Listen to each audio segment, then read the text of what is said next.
Présentation du livre « Grande pyramide d'Égypte, les 7 vérités qui dérangent ». Il s'agit en fait de vérités techniques qui remettent totalement en cause l'hypothèse officielle du tombeau. Bonjour, je me présente, Philippe Lheureux. Je viens d'avoir 55 ans et je travaille depuis plus de 20 ans comme adjoint technique bâtiment spécialité fluide pour un des plus grands bureaux d'études bâtiments de France. Alors fluide, c'est un terme qui regroupe la plomberie, la protection incendie et les gaz médicaux. J'ai aussi de très bonnes connaissances en gros œuvres, du fait de ma formation scolaire à l'école du bâtiment et des travaux publics de Vincennes. Côté loisirs, je suis webmaster de nombreux sites internet, dont un consacré à la Grande Pyramide et qui s'intitule « Le mécanisme secret de la Grande Pyramide d'Égypte ». Après 5 années de recherche personnelle et 2 autres ouvrages sur le sujet, j'ai publié en juillet 2013 ce livre « Grande Pyramide d'Égypte, les 7 vérités qui dérangent », afin d'expliquer pourquoi je ne suis pas du tout d'accord avec l'interprétation que les égyptologues ou même les ésotéristes font de l'architecture interne de cette pyramide. Les premiers veulent y voir un tombeau ou un cénotaphe, les seconds un lieu d'initiation, une centrale à énergie libre ou, pire encore, une porte des étoiles. La réalité est tout autre et la théorie du tombeau n'est pas plus scientifique en fait que les autres théories. Elle paraît simplement plus logique du fait de la présence d'un rebut de sarcophage dans la chambre du roi et surtout ne demande pas de connaissances particulières pour y adhérer.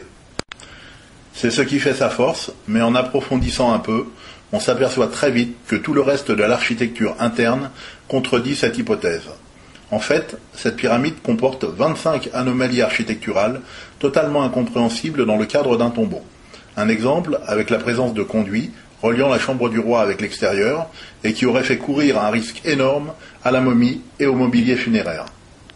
Il existe pourtant un fil conducteur qui permet de rendre logique ces 25 anomalies et c'est ce que je vous propose de découvrir dans ce livre qui comporte de nombreuses illustrations. Vous allez enfin pouvoir comprendre le rôle des 3 chambres présentes dans cette pyramide, à savoir la chambre souterraine, la chambre de la reine et la chambre du roi, le rôle exact des 5 plafonds en granit qui coiffent la chambre du roi, le rôle exact du passage qui a été créé par les constructeurs entre la chambre de Davison et la grande galerie, le rôle exact du gros linteau situé au-dessus de l'entrée de la chambre du roi, la raison d'être de la grande galerie et du rebut de sarcophage.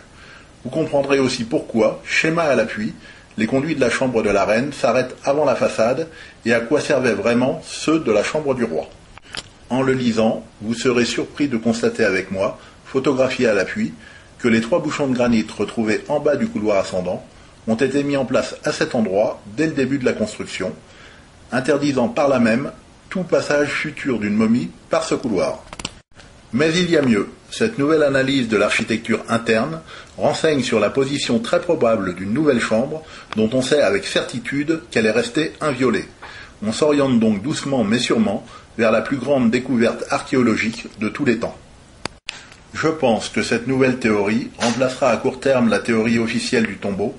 Les preuves sont là, presque évidentes. Afin d'être le plus honnête possible avec le lecteur, j'ai volontairement séparé dans mon livre ce qui est certitude technique de ce qui est purement théorique. J'en profite au passage pour lancer un défi aux égyptologues ainsi qu'aux passionnés par le sujet. C'est celui de remettre en cause ne serait-ce qu'une seule des 7 vérités techniques énoncées dans ce livre. Bonne lecture, et si vous avez des questions, n'hésitez pas à me contacter par mail à partir du site internet consacré à cette théorie.